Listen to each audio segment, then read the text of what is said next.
All right. Hello, guys. Welcome back to the fourth episode of KanTalk Education, Diverse Paths to College. Today, I'm really excited to talk to Ayushi Sinha. She's a very good friend, and if I start introducing her, it would take the whole hour because she's done so many different things, but a very brief background, and I'll let her introduce herself.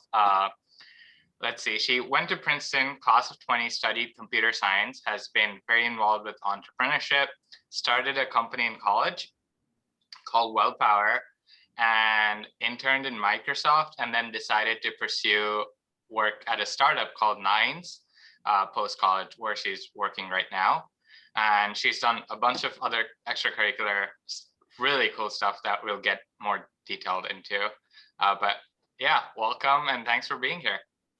Thanks so much for having me, Adi. I love the work that you're doing in the education space.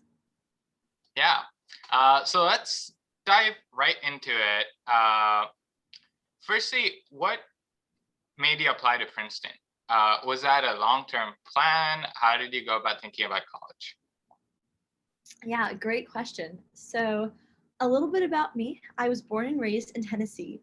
And so I actually grew up like truly my entire life thinking like, I want to go to Vanderbilt. It's where all the coolest, smartest, prettiest, like athletic girls in my school went. I also went to an all-girls school for 7 years before Princeton. So that was really my goal for the longest time. And then I had two pretty like life-changing experiences as a sophomore in high school. I went to governor's school, which is basically a month, and sort of the state of Tennessee sponsors it over the summer where you go take college classes at a local university. And two, I did science fair. And so both of those experiences made me realize that my worldview was quite parochial. Again, there's nothing wrong with going to school close to home. My sister will be going to Vanderbilt this upcoming fall. I think it's great. But at that point, I realized, oh man, like maybe I should really think about just like getting different perspectives. And when I went to these two programs, I was like, wow, people think really big. Maybe I could think really big. So that was for me definitely a like important point in my life when I decided that I wanted to apply to school like Princeton. So that's sort of like who I was. And then when it comes to like why Princeton itself, I kind of alluded to this. I was a big science fair girl. So my baby in high school was working with an invasive species of freshwater mussels called zebra mussels. And what I loved was like I got to set the direction. And through that, I realized independent research. And I think those skills do translate to like starting a company too. Just like really having a vision for like a solution that you see in the world, like going and doing it was amazing to me. And I think Princeton has this senior thesis that really drew me to the school. I was like, wow, how cool is it that people get to like study and go to class, but then kind of conclude their undergraduate career with their own like zebra mussel science project, but like at a much bigger scale. I remember the little brochures that they would send us, and I remember reading about people like Sonia Sotomayor or Michelle Obama, and realizing that like, wow, like their theses mattered to them a lot and they're still really relevant. So that was a big reason why I chose to apply to Princeton. Also, I think Princeton does a really good job of having like really strong engineering as well as the liberal arts curriculum. And often I found a lot of colleges had either or. So I loved the balance there. Got it. That's super interesting, and especially the muscle story. Two things I want to dive a little bit deeper into is, firstly, how has your experience been being a woman in STEM, especially since it's definitely an underrepresented community, and your decision to do computer science in college? Yeah. That is a really good question, especially coming from an all-girls school where literally 100% of my classes in math and all things STEM, like 100% women, right? And coming to a field where your classes and your internships are predominantly male, that definitely was something that I had to adjust to. So that was probably like hard, but something that I've really loved, I think, about CS is people are like aware of that, like that gap in sort of like gender representation. And so there are a ton of women who I think there are a lot of good communities. I mean, I'm wearing my Princeton Women in CS sweatshirt, loving a part of that on campus, met just like other women in STEM, which like I loved just being a part of that community. But I also honestly found, Adi, that like there were some like amazing like male allies. And of course, gender is not binary, but just taking those sort of like large groups, right? It's like I was so, surprised. Like I had some male friends who were in the CS department who came up to me like, hey, like I know you are part of the Princeton Women's CS board. I know Grace Hopper's coming up. Grace Hopper's this huge conference, big fan. They're like, Could you explain what Grace Hoppers is? yes, absolutely. Love Grace Hopper. So Grace Hopper is like, I think the largest celebration / conference for women in CS. And so it brings, I'm telling you, probably like maybe 20,000. I'll have to look up the numbers. It's a ton of people. And so they bring like all these women in from every like a lot of college students will go. You typically like apply to scholarships. But then also a lot of like companies will bring people, great talks, great recruiting. And it's just like for having gone to an all-girls school, again, before Princeton, I loved it. It was just like a lot of great feminine energy, a lot of great talks, very like actionable, like how to succeed in the workplace, all this stuff. So yeah, just overall, I definitely sought out other women in CS. I also love that I had a lot of male allies, but of course it was super hard. I think probably the moment where I was like, man, it's hard to be a woman in CS is my sophomore year internship.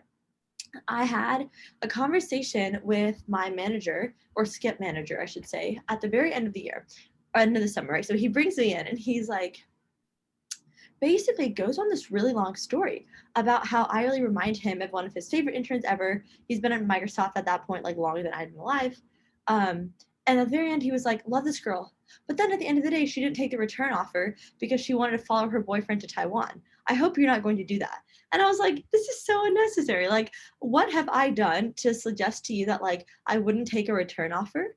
Do you even like I just felt like at that point I was like, I don't know if you'd ever like tell this to like a male intern that you'd have. And so I think it's like the gender stuff is tough. I think when people start thinking that like the one other person who's like of your identity represents all of your decisions, and you're like, she can make that decision, but that's not necessarily what I'm going to do. And just because we both are women, I think it's unfair for you to assume that I'm not going to take this return offer.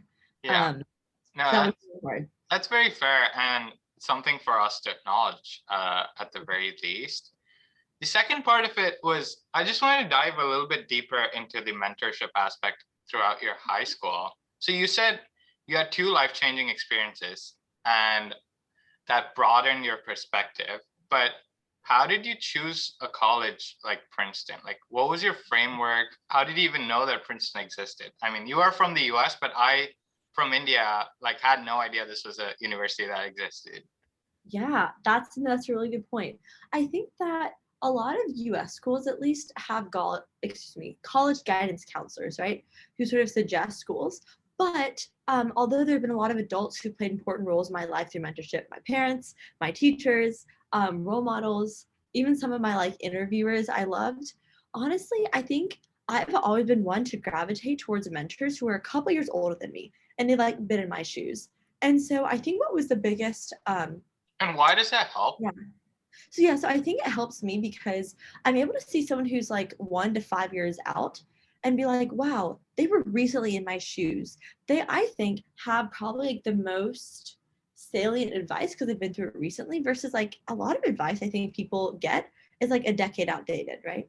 And so I really hinged, and maybe this is not the right thing to do, but it worked for me. So I really hinged on like the opinions of and experiences of older students through those again programs. That's what we're trying to do here.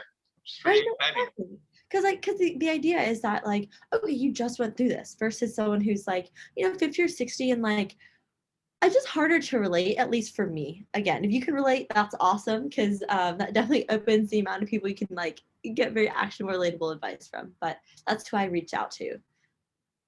That's awesome. And on that note, Princeton, I think you should probably realize was a great school.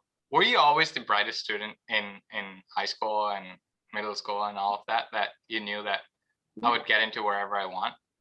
Not at all. No, I think it's so funny if you ask my parents. Of course, like parents always are optimistic; they want the best for their kids, but I remember asking him after I got in, I was like, did you expect, like, I was like, when you gave birth to me, when I was in the hospital and you were holding me for the first time, did you ever think I would be like at a Princeton kind of school? And they're like, no, we just like wanted the best for you, but that was never sort of like the plan. And that's why I think everyone should apply. I like unless like you think you will like negatively sort of like take all of the rejections, because trust me, I've gotten a lot of rejections in my life, but I'm a big fan of just like, yeah, just Trying it put out. your hat out there, whatever the idiom is. Yeah. Yes, no, And but I I think think that's been a common theme across everything you've done, especially being involved in 10 different clubs, even throughout high school. Could you explain like how you went about choosing and then being a part of them? Because that's a step. A lot of people have different interests, but you've taken the next step on like being actively involved. I'd love to hear, like, that would be very helpful advice for a lot of people. No, I think that that's a great question. So I've definitely changed my approach. Initially, I think I had a very like shotgun approach, just try it all, because like why not? But then I realized I think what you're getting to is at the end of the day, you only have so much time, and I changed my approach from like just trying it all to like I'm going to commit my 100% effort if I do something. Not 100% of my time, but like for the given task, 100% of my effort. And so then that definitely changed what I did. And I think it really was hard when I was co-founding WellPower. And yeah, a startup's really hard. It's a lot of time. And so that really puts pressure on like what really matters to me and why do I do what I do. And so I really just had to go to the drawing board and be like, who am I? Actually, let's take a step back. Who was I? Reflect and then be like, who am I right now? And like, who do I want to be? And like, what specifically will get me there, right? And so I think maybe some examples were, And how did you learn about these opportunities? oh my gosh, how do I learn? Are you saying in college or high school? Even in high school, some examples were like you were part of the youth leadership forum and like IDC Yeah. Herzliya, right? Yeah, so a couple, okay, honestly, I just read my emails. I'm telling you, the number of great opportunities that are in newsletters um, are just, and people ignore them. So this is what I tell myself. I tell myself that if I put something on my to-do list later, like, and most likely it's not going to get done. So if I see something, I like on my phone, this is like a life hack. Make sure you have your whole like name, contact information, billing address, email, whatever, LinkedIn. Like I literally have that on my notes page. I have it saved into like my Google Chrome, Safari, keychain, whatever. So on my phone, I'm telling you, like when I'm brushing my teeth or like walking somewhere, or honestly, guys, I always read my email and I batch my emails and a lot of responses when I'm like running on the elliptical. So I'm literally running and I'm like, I just tell myself, this is like my time to just like look at stuff and just like apply. And I have all my stuff right there because I think what the biggest, at least hurdle for me, is not like not like the emotional sort of like should I apply or not, but sort of like it's annoying to apply to stuff. But if you just make it like really easy, I'm telling you, put it on your phone, save it to keychain, and so literally you click the form and like it all pops up. And so all that you really have to do is write the essay, right? Or like write the like short response why you want to do it. Um, And that's what I. I think that's a really important note for me and also a lot of other people that applying is annoying and it can open up a lot of doors and you might not know it when you're applying. Yes. Uh, and it might seem like a spam email almost. And a lot of us do ignore those when we get newsletters from our colleges or our high schools about events in the area. And you should definitely try out those opportunities, is what I'm hearing. Yes. And but be ready for like rejections. Like if you applied a lot of stuff, you're gonna get. I mean, unless you're like some Superman person out there, you're gonna get rejected. And like that's okay. You just gotta take it in stride. So yeah, my approach is definitely like apply a lot to a lot of things that you see because like why not? Like I'm telling you guys, I just applied to Airbnb's Live Anywhere program. Wow. What's that? It's basically just like Airbnb pays 10 people a year to go live anywhere. And you know what? I was like, there's absolutely no way I get this. But a friend had sent it to me and I was like, you know what, just do it right now. And something I realized was that like, what is that whole idiom like or phrase you miss like 100% of the shots you never take? I'm like, will I get this? Probably not. But I don't want to live my life being like, oh, I'm not gonna get something, so I'm not gonna try. And also, I think there's actually a lot to be said about enjoying the process. So I'm not like it was so fun, Adi, to just think creatively, like, wow, where in the world could I be for the next year? Like, just like as a thought experiment. Like I feel like I pigeonhole myself to like New York and San Francisco, but there's so many amazing cities. Like, how fun. And then it gave Yeah. me something to talk to people about. I found a whole bunch of great recs. And I was like, honestly, if I don't get this, I now have a list of places I'm gonna go visit in the US. So I think you really have to also take into account like, yeah, application processes might be annoying and intense. But they do make you like be creative. So that was No, like no, interesting. definitely that plays a big role, especially when we write our college essays, right? And I'd love to get your quick responses to some very tactical questions on Yeah. how your application process was. So there are Mm. 4 different parts of it, especially when you're applying to undergrad. And spoiler alert, Ayushi is also going to booth. So she's done the application process for MBA as well. So we'll get to that more later. But for undergrad, there's the application form itself, which is in Common App, the essays, recommendation letters, and your Mm. exams and scores, right? High school academic scores. What was your timeline for approaching all these different parts? I'll tell you my timeline and my sister's because she did much better. Yeah. The probably end of junior year, my dad and I sat down, and on a whiteboard we wrote all the schools that I wanted to go to, when their early decision deadlines were, and then when their normal deadlines were, and we kind of went from there. I don't think I Got did. it. So I dialing a step back, the first part was choosing the schools, writing them all down and writing down the Yeah. deadlines. And I'll be honest, I put any school that I considered. So I probably had 20 on the list, and I think I only applied to maybe like 10, I would say, probably. And so even though having like I still think having a list of like anywhere you could apply, because let's say it comes like January 1st and you're like, darn it, I didn't get into, or what is it, mid-December, I didn't get into where I wanted early. Be super transparent. I like applied to Stanford early, I didn't get in. And like that changes things, and like I think you should have backups. I think that's again, unless you cured cancer, like why would you not have a backup? And that's like how I think about it, right? So Right. like definitely had like 20 places on the list. And I had like kind of a sort of decision tree. Like these were sort of like I really wanted to go to Stanford, and there were like the tier two of like anything that was not Stanford, and then the tier three. And I also thought about them very differently, right? For example, I received a couple of like full rides, and thinking about like how that changes, right? Like maybe something in my tier two or tier three, but that was a full scholarship would kind of like increase to like a top contender. So I think there are a lot of like nuances there as well. Got it. People who like for finances is like a big consideration. Yeah, 100%. And so what I'm hearing is a framework is super important. Like actually creating a whiteboard framework or on paper is really helpful, and having backups as well. Uh, And so, something I'll say really fast, uh-huh. didn't interrupt, is I think my sister did it really well. Notion, and I'm sure Google Sheets, everybody, but especially Notion has some really good templates for it's called like job or like college applications.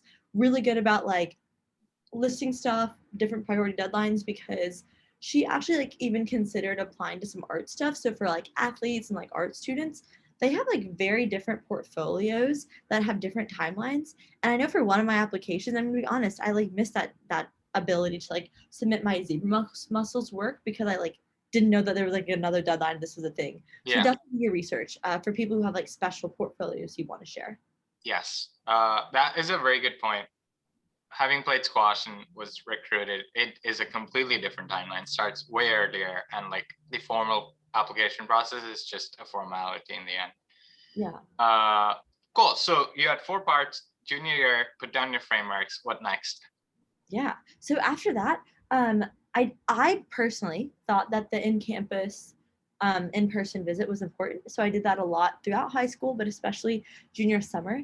My family took a big road trip. I know that's not really possible for all of the international students, and during COVID, it was hard. So I think a potential substitution would be to sort of what you're doing is like reaching out to other students who currently go there or new grads. I was a lot of like my sister's schools that she was looking at, and that kind of changed her mind on a couple of them too. Wow. Okay. So again, more on, I love the importance you give to choosing the right school, which is not something a lot of people think about. Everyone's so dead set on ACT scores, SAT scores, but most of your thinking and process is if I fit into the school, or is this the right place for me?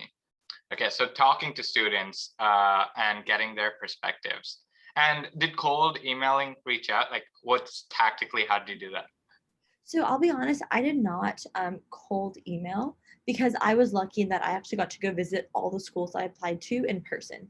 But for my sister, again, she was lucky because I was there. So I just literally reached out to like any friends that I had at those schools. And like I think that did, affect her decision. Like again, nothing against Michigan, but that was one of the schools she was really considering.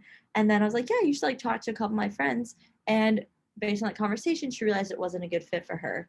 TLDR was like too big. But that being said, I also think that like overhinging on one person's view is sometimes hard. So just like I think it's good to get people's opinions, but just to keep in mind like their point of view and where they're coming from. Are they like a junior going into their junior year who has like a great job and like is not like concerned, is about to just like coast? Or are they a freshman who's like, you know what, I didn't get any internships this year. And in fact, I got a C on my math class. Like those are like very different perspectives. So just to kind of like be mindful of who you're talking to and like what part of life they're in as well is helpful. Got it. Got it. That is very useful. Something that we're trying to do is very similar, like give people perspectives on different schools. Like, and when I was choosing schools too, like talking to squash players in different schools really, really helped understand why Princeton had a good engineering program and like how it was a small school, and help my parents feel comfortable that it was a bubble and not in a city like New York. So that really, really helps. Uh, so after that, in the application itself, the essays, I think, is the biggest component. What do you think made it unique? Or like, what do you think made your application different? Adi, this is such a hard question. It's very hard to look back and to know why someone is unique and to think about why you got in. Uh, the That's a quick tough answer for me is yes. why someone got in is very luck of the draw, to break it to a lot of people. I think you can do everything you can, but there's a big element of luck involved and randomness. And that's something I acknowledge every day. Like, why did I get in? I don't know. But it's more about what you make of the experience. I'm asking more of how did you go about writing your essay, and like, yeah, the process behind thinking about it. I'll be honest, for my undergrad applications, I don't think I took a rigorous approach. I was like, oh, this matters to me, so I'll write about it. But applying to business school, I was definitely a little more strategic about it. What I did was I would basically read the prompt.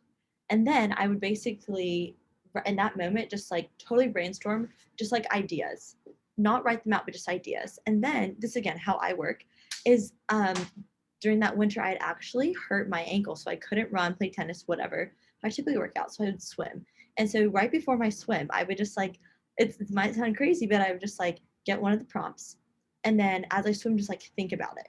And so for me, it was very important to like be doing something physical to where like my kind of body was like busy, but then my mind could just like genuinely think. I think a lot of people have different ways they go about like deep thinking, but I found that process was really helpful in sort of my creativity and also to go kind of deeper and be like, who am I? Like, what matters to me, and all those things. Another sort of tactic that I would use is in high school. I did this more for papers than for essays, but I think it's applicable. Is I would like get in the car with like the essay prompt, and then I had a 45-minute commute to and from school, and I would just like talk out loud as I was, because I'm someone who definitely digests and understands through explaining. Other people might write, might listen, etc. But I'm a very like I like to talk it out. And so I would just my sister would be just like asleep in the back seat and I would like pretend to talk to her about my essays. Or pretend like I was giving a TED talk on this essay and be like, just kind of like basically talk it through. I'm in a very safe space. So I'd say, yeah, anywhere that you feel confident enough to like sing out loud without feeling judged. Also, just like talk out loud without feeling judged, without feeling like you have to have the perfect essay right off the bat. Those are two approaches that I found to be super helpful. That's awesome. That's really, really cool. And did you get any help refining it? And Yeah. yeah, how many drafts did you make? Just to be curious. Wow. Okay. So I did a lot of drafts. My senior year English teacher was really helpful, a lot. Like he, I think, is just such a good writer, and I mean, he does for like all the seniors at my high school, and so he was super helpful. In terms of number of drafts, So I ended up writing my Common App essay about my work with zebra mussels. And there were so many different ways I could take it. There were so many different like lessons and key learnings and honestly different prompts that I could answer with it. And so I just wrote a bunch of different versions. It's sort of what I told myself, but I really had, or excuse me, I was really lucky in that I had like a third party who was my English teacher who gave me feedback on it. And honestly, I think what I submitted was like 100% the one that he liked the best. I mean, to be super honest, right? You got to have someone you trust, and if you trust their opinion too. Got it. So two things I hear is, just to synthesize for the listeners, is getting an outside perspective is very helpful, even if it's a teacher, a friend, family, because you're too much in the weeds to take like a bigger lens to things. The second thing is viewing the same matter from different angles is very helpful, and writing it in different ways. A lot of people try to do one draft and make a few edits and submit it. And I would highly recommend like just the refining process, even though cumbersome, even though time consuming, is really helpful in creating a good finished product. Moving on, you briefly mentioned about the financial implications, and I think that's something which plays a make or break decision for a lot of people, and also a big role in choosing where to study. How did that impact your decisions, and like how do you go think about it? Absolutely, that is an excellent question. So the first thing I will say is a lot of American universities have scholarship programs. And I think they're fantastic because and this is again separate from financial aid, but scholarship programs where they put you in like a cohort of really smart, really bright, really like go-getter kind of students. And I think those are great because I think they can make a large school very small. I think like, for example, I had a full ride to UNC Chapel Hill and then Georgia Tech. And And then how do you identify, and firstly, how do you learn about it, and like what is the application process like? Yeah, that's a really good question. So, how you learned about it? For those three examples, I learned about it because I had older friends who had applied to them, not necessarily gotten in, but older friends. And again, that's hard, right? Because to some extent, that means your information is dictated by your network. And I think with the internet, obviously that doesn't have to be true. You can Google a lot, but to be honest, for those three are all things that I had basically like heard about. And so to be That more really yeah, ties back well to your point earlier about having mentors who are 1 to 5 years yeah, older. yeah, The same 'cause, thing. Okay. they went through that, and it was so lovely. So, um, I had a friend who was at Georgia Tech but didn't like actually receive the scholarship, but he was like at Georgia Tech. And so I remember for my like applications for that, I mean, they're about 250 words. It's so small. I was like, hey, can you look at these for me? And so again, it's just like someone who's a couple months older than you. I don't know how much wiser they are, but again, I liked having a third party just give me feedback. Awesome. And what's the application process like? It depends on the school. So for UNC Chapel Hill, your school actually nominates you. And so, yeah, one person from each school is nominated, and then you do a whole like separate application process. But in order to get nominated at my school, you had to go through like a couple like interviews. Um, and then I think the other one, so for example, is at my school, they do UNC Chapel Hill, they do NC State, they do Davidson, and they do University of Virginia. And so those are like they basically select one girl to be like the school sponsored person for each of those four things. Got it. Got it. Got it. That's super cool that you got the opportunity. Speaks a lot to how good of a student you were. And then Uh, I'll say lastly, really fast for the University of Tennessee and for Georgia Tech, those mhm, you just apply early to early action. So I would say got for it. a lot of your state schools, if you're interested in scholarships, apply early action. Again, it's not binding, but that way you can be notified that they have scholarships. So like Got I it. got Got it. the stamp scholarship at Georgia Tech because they just saw my early application. Same thing with the University of Tennessee. And the only difference is you just do it earlier. And unless you're like waiting for a better test score or something, I would 100% just like submit early. Got it. Yeah. And speaking of test scores, very briefly, how do you go about prepping for ACT or SAT? Yeah, Uh, that's a tough question for sure. But I think it is an important one. There's a ton of resources online. I personally went into the test knowing I know this information. So it's not content that's the problem. Some people content, so do like vocab, flashcards, learn the math concepts, do whatever, right? So, okay, content aside, I found that for me, it's all about getting myself in the right mindset. So, um, the days leading up to my SAT and to my PSAT, I would wake up every morning like 30 minutes early and do one section. That was important for me to like be able to sit down and get through a section. Because when I first took it as a freshman, again, this is PSAT for practice, I didn't even finish one of the sections. And I'm telling you, it wasn't because I didn't know the answers, it was just I didn't finish. And so talk about progress because I would just do it every single morning and then every single weekend for I think I'm telling you I probably did like every single practice that ever existed. Every single weekend, every Saturday, Sunday morning, I would practice, right? Because that's when the ACT is. Like, how are you going to like? I think just being the mindset of I'm waking up 8 a.m. and then I'm going to take a test from 8:30 to like what 12:30. It just you don't have the fatigue, and to me, fatigue was real.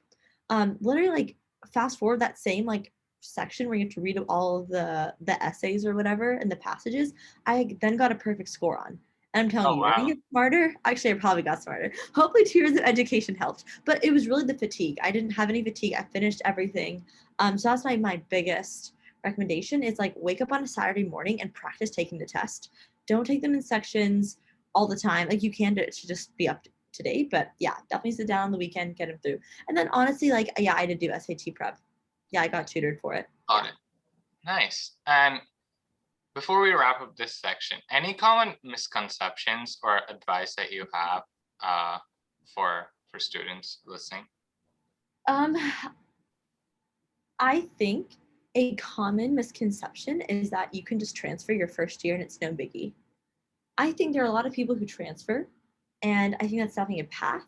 But my personal opinion is, unless again you have a terrible freshman year and you absolutely hate it, is that like colleges are so big enough you can find your tribe. It might be harder to find your tribe depending on the size, et cetera, whatever, to like find the people who are fit. But I think that once you commit, I think you just gotta like lean in and go for it because I think that changes your like point of view. I had a friend who sophomore year for a second was like genuinely considering switching to MIT, and he was miserable because Hmm, he was like, "Why am I even like putting in the effort to like make these connections if I like am gonna leave?" You know? And then he decided not to transfer, and I could just see the change in his mindset of like, "I'm here to stay and make this like the best possible experience," versus like, "I'm looking to switch out." Different frames of mind. And I just think for my personal happiness, I was like, you know what? I'm going to Princeton. I love it. I didn't even think about like applying to transfer at Stanford. That being said, people are different, but that's a misconception is that it's easy. And I don't think it's easy, nor do I think it's like emotionally easy. So got it. I Got it. would say. That's a unique perspective and very helpful. Transitioning, I'd love to hear about how you balance so many different things. And I know a lot of people, especially when they're applying, do a bunch of different things to check boxes. And I personally am not for it just because you wouldn't be fully passionate about what you're doing. And it's okay if you're interested only in one or two things. But you seem to have diverse interests, pursued all of them, and also did well in academics. So how do you go about that? Are you saying for college or for high school? I think that's been a common theme, Yeah. but starting at high school. Yeah, well, the reason I ask is because in high school, I mean, I did everything from like independent science research to like CS stuff, and entrepreneurship and venture capital. But also, I was like very involved with Model UN. I was like chair of this really big Southeastern conference for like 2 years in high school, and I put in a ton of hours every week for that. And so it's funny because coming to Princeton, yeah, sure, my interests are still like divergent, but I like didn't do Model UN. That was actually very hard for me to figure out like what I wanted to keep doing or not in high school and in college from what I did in high school. And so I think the biggest paradigm shift for me in getting a little more focused, again, you don't have to get focused, you can do it all, But is just diving back, yeah, even in high school, how did you balance that with academics? Is this more of a yeah, time management thing, I think or so. So or a lot I of people have a misconception of sorts when people say that you can only do X number of things, right? And would love to hear like how you just signed up for everything you saw almost. Okay, I see what you're asking. So I'll reframe my answer a little bit. One, I think it's definitely a time management thing.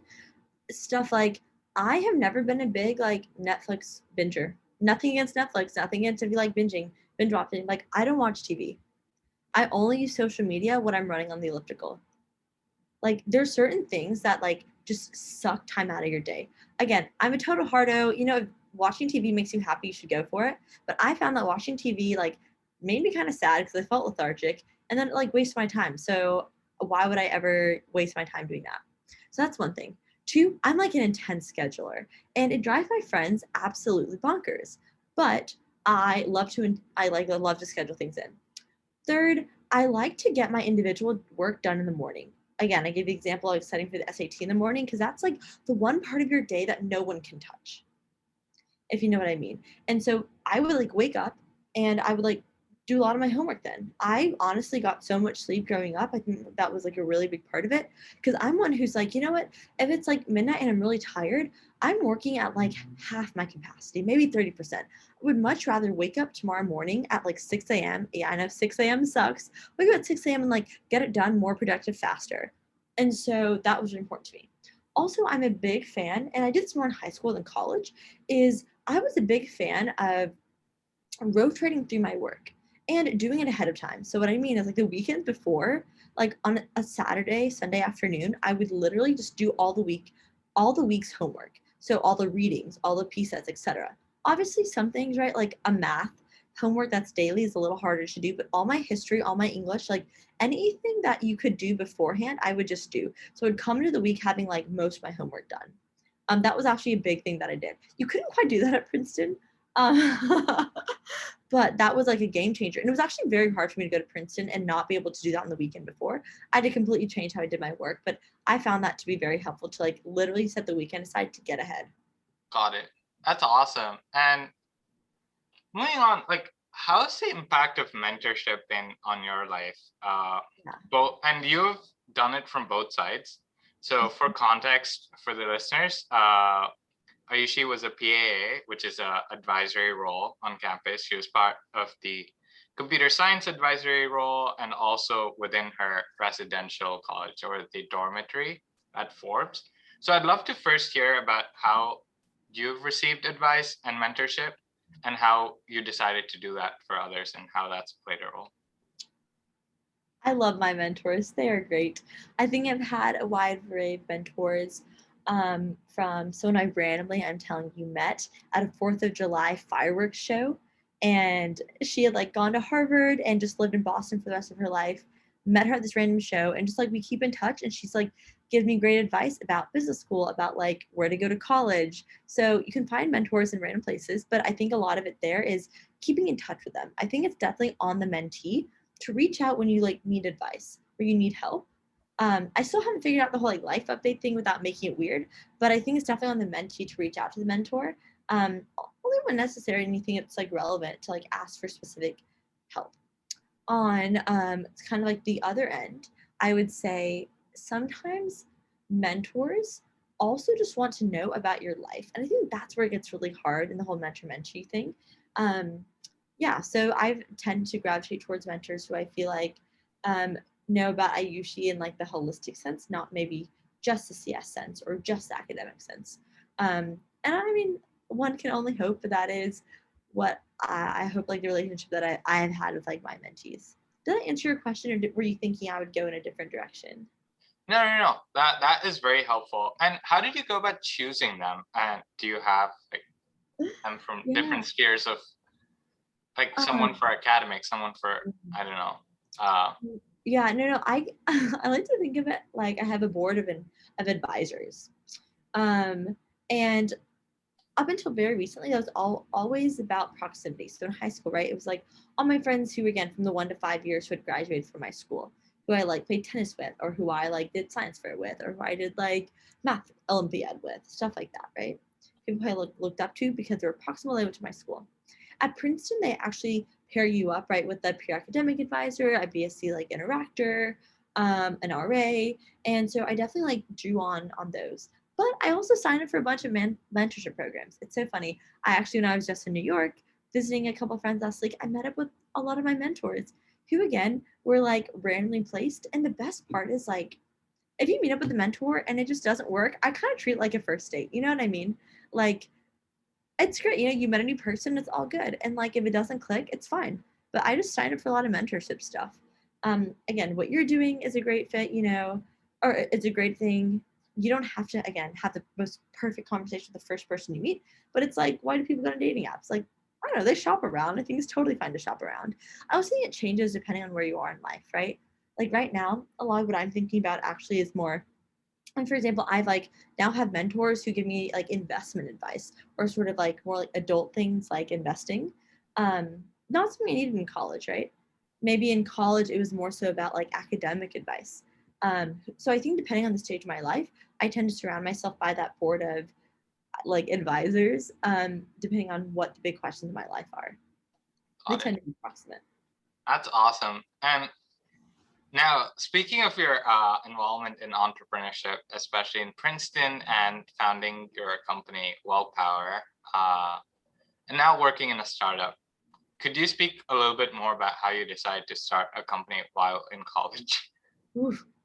Um, I am someone who has always, I think, been drawn to the idea of entrepreneurship. But at the end of the day, I think you have to do it yourself. You have to like get in the weeds and build something to know if it's really for you. So I think part of the reason, of course, was like, is this something I want to do as a career eventually? And what a great place to try it out because you have a fallback plan. If your startup doesn't work out, you still graduate from college, you know?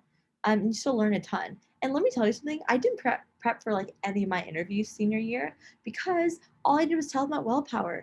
You just like talk them through your product designs and sort of the user interviews and all of the really hard decisions you had to make. Um, so yeah, I think a failed startup is, of course, it hurts emotionally. I was crushed when WellPower like didn't continue. But that being said, yeah, so I definitely wanted to get my feet wet and be like, it's startups are startups for me. Two, I just was generally interested in the problem. So this was clean water in East Africa. And again, my high school science fair work was clean around like water and like invasive species. So this was kind of looking at water from a different lens, thinking about not just like what's the research behind water, but what is, or like what can we do with actually, you know, bringing clean water to people. And so clean water again was something I cared a lot about. So I think it made sense. And I think that social entrepreneurship, that in that intersection, I just cared about. And so it's like, of course, I want to put my time towards it. But I think the last thing I'll say on that note is, um, I remember my boyfriend at the time asked me, like, why are you doing this now? Can't you do this at any other point in your life? And aren't there more college experiences, like joining a dance group or something that's like harder for you to do as an adult? And I really paused because I thought, is he right? Like, am I not optimizing this well? And then I realized, I'm like, why would I wait for a future Ayushi and be like, okay, when you're like older and wiser and richer and all these qualifiers, you'll be more prepared and this is a better use of your time. And I thought, no, like this is something I genuinely love doing because it was, again, the problem mattered to me, but also like starting a company is really fun. I mean, I built the most deep relationships with the people I worked with. You get so deep into a problem, and I get a lot of energy from building things, right? And from going from like 0 to 100. And so to me, sure, he might be right that there are like more ways to optimize your college experience if you want to just do college things, right? Like join a sorority or fraternity. That's an example. Don't really do that as like an adult. But end of the day, I think it matters for like what makes you happy and like what do you want to spend your time on. And yeah, at a point, I was like, you know what? I would rather build this company than go to a weekly pregame. That being said, sororities frats are great. I did not do one, but that was sort of my reasoning for why I put my time towards WellPower over something else. No, that's very fair, and it's a tough plunge to take, starting a company in college, and you do miss out on a lot of other things as well. But something that really stuck out was there is really no wrong time to start and try. And this is not just in college. I think even post college when you're working. And the Yeah. other thing is you did go all in, but you made sure that you were on a path to graduate. Like you did have your backup options. You did do your interviews. So I would love to debunk the myth of unless you're Elon Musk and you can go all in. It is possible and you'll do really well. But for a lot of us, it's possible to dabble in passion projects and entrepreneurship projects while doing other things as well. That's really cool. And how has that experience like influenced you to join a startup now over Microsoft? Yeah.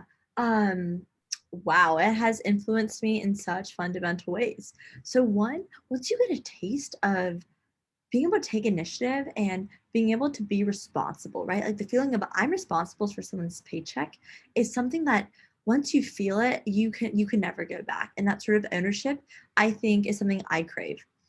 Something I didn't maybe realize until I started a company though, right? And I know that like I want that ownership. I want that say over product decision. I want to be able to say like, hey, I've researched this and I've thought about this and this is what I think our company should do. And I think it's a little hard to do that in a larger institution. And I get it. You can't have everybody at Microsoft being like, let's change product direction. Like you need to have some sort of bureaucracy. I just realized that after 2 summers, I learned a ton. Again, I'm not saying no to big tech forever, but I'm saying that for now, I want to go and get my sort of like get deep in the weeds and like actually like initiate and drive product direction. So that was probably the biggest thing I took away from the startup for why I wanted to go work at a startup having founded one. Two, I think this is gonna be a hot take, but I think the concentration of talent at certain startups is like undeniably strong. And something that I loved at Princeton was I generally feel like you could sit down and have a conversation with anybody and it would be like you would learn something. People were like brilliant, right? And I felt that about Nines too. And I think at a larger tech company, right, or any large company, you because you have so many people, you simply cannot guarantee that same experience. And so I was like, I want to learn from the absolute best. Um, I think that people who hustle and people who are like, you know what, I believe in this, like there's something special about them. So that definitely was something I looked for as well. That's awesome. And a common theme that I've noticed throughout the conversation is how you've really optimized for exposure to brilliant people. Mm-hmm. Going to Princeton was one decision. We were part of Tiger Trek together. That's how we met, where we met CEOs. And you did Tiger Launch, prospect Yeah. student event, so many different things, and like just meeting people. My question is, how do you balance learning from other people versus doing something yourself? Ooh, great question. I think the best way to um, apply your learnings is to do. And you're like, oh, I usually sound like a broken record. Everybody says that. But I'll be more specific. So I took a fantastic class at Princeton called High Tech Entrepreneurship, surrounded by, it was a small cohort, like 15 bright entrepreneurially, minded students and like a teacher who I think was like really good at what he did. I think I learned a ton. We looked at And this HBR was Chris cases. Keeney, right? Yes, Professor Keeney. Yep. We looked at great cases. We had a good discussion, and that was all great. And I think my learning would have like hit a glass ceiling though, because if I was not founding WellPower and leading Tiger Launch, to have like something to apply your lessons to, I think And is can you just elaborate on what Tiger Launch is? yes, absolutely. So Tiger Launch is the largest student-led entrepreneurial pitch competition for students by students. And so I was learning a ton about, it was my first time leading a team of like 20 people. A lot of leadership there, right? And we talked a lot about entrepreneurial leadership in this class. And it was, I think, more impactful to take the lessons from the classroom or from Tiger Tech or learning from people who are good at what they do is awesome. But being able to apply that to what you're doing in the moment, I think is the best way to reinforce those learnings. So leadership from this class or from Tiger Tech applied to WellPower or applied to Tiger Launch was very important. As was, certain like consumer and sort of like retail lessons that I learned in that class. Now my sister and I are starting like a South Asian inspired athleisure brand and we're applying them there. So I think, Adi, to your question, I would say, yes, definitely go out, talk to the experts. But if you're not applying your lessons to something, I would be worried that the takeaways is going to be stinted. Got it. That's awesome. I know we're coming towards the end. So would love to hear what next in terms of career, because there's the bright wide world out there, and after college, there's no clear sense of direction for any of us. So how do you go about applying to MBA is one tangible way we could Yeah. tackle it. You know, I thought that an MBA would give me a great opportunity to one, pivot into venture capital if I wanted to do that. For some context, I had an offer at Bessemer, and it was really hard for me to choose between Bessemer and Nines. I'm telling you, it was 10 p.m. the day of my exploding offer that I chose. Yes, And so I I know had all about it actually. Back in the basement of our dormitory. And right? for context, Bessemer is this really amazing VC firm that a lot of people want. So the fact that you got an offer there speaks a lot. But yeah, They must have confused me with the other Ayushi that applied. Got our applications mixed up, you know? I'm kidding. I feel like Ayushi is actually such a unique name in the United States. I feel like I met more Ayushis like in India than the US, but I met my first name twin the other day, which was very fun. cool. Side note. Anyways, yes. So I had applied knowing that the great thing with the deferred program is that you don't have to go, right? And it's like a nice to have. It's like insurance of sorts. And I was like, okay, one, if I change my mind, if I want to go to venture, this would be a great way to pivot. Two, if I want to start a company and want to take a sabbatical, but don't necessarily like want to be unemployed and not have anything to show for it, right? Like this is again hedging yourself a little bit. Like would I probably be a more effective CEO if I, quit my job and like went to the middle of the woods and worked on a startup? Possibly, but I actually get very inspired and learn a lot from other people who I surround myself by. So I think being a startup founder at business school is like a nice place to learn, grow, bounce ideas off of people, find a good co-founder, etc. So if I, decide to found another company in the future, I'll definitely go down that route. And then finally, um, if I get burnt out, it's like a nice reset. So those are the three reasons that I applied. That being said, I really like what I'm doing right now, and so I'm not committed to going at all. I think in future Ayushi will figure that out. As long as I think for me what matters is one, am I learning? And I'm learning a ton about ML, healthcare, and I love it. Two, am I growing? Absolutely. I think again that was the reason I went to something that was not big tech, is because I'd done that for a while. I just wasn't growing as much as if I had to go back. And like, yeah, I might like continue to be surrounded by people I want to be like. That was actually some really good advice I think I got as I was making my decisions. Because Adi, I was like, this. I literally was like 6 different decisions. I was like literally going crazy, the most existential I've ever been. And I got this advice from this woman who was like, who do you want to be when you grow up? Do you want to be a big tech CEO or more of like executive team? Then go to like a big tech company. Do you want to be a startup founder? Then like go surround yourself by people who are like that. And if you want to go do VC, then like, yeah, the venture capital option makes the most sense. Because I think that, again, going back to mentorship and also apprenticeship is something that I think has come up being new out of college, is not just being mentored by great, smart, amazing, empathetic people, but actually then like teaching you through that mentorship. And so that would probably be my biggest piece of advice to people who are choosing between like different kinds of roles. If you're looking at all big tech PM, this doesn't apply. But if you're looking at like different kinds of roles, it's like, who do you want to be like and surround yourself by them, is what I would say. Again, it's very different because in college, I don't think that applies so much, or when choosing college, but when choosing a job, absolutely. That's very helpful and very tactical as well. Something we can all apply. Uh, what does education mean to you, especially college education? Ooh, And what are your thoughts on grades, marks, yeah. as someone who's a high performing individual in different things?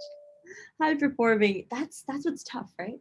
Is to what extent do your grades, are they the only mark of success? Because something I found going to college is I don't think grades are everything. Of course you should do well. I was cum laude, like I definitely like tried to do well in my grades, but I think success becomes much more nuanced as you grow older. That aside, what do I think about education and the point of it? I think again, I'm drinking the liberal arts Kool-Aid, but I think the point of education is not to just learn content, but to learn how to think and to think critically.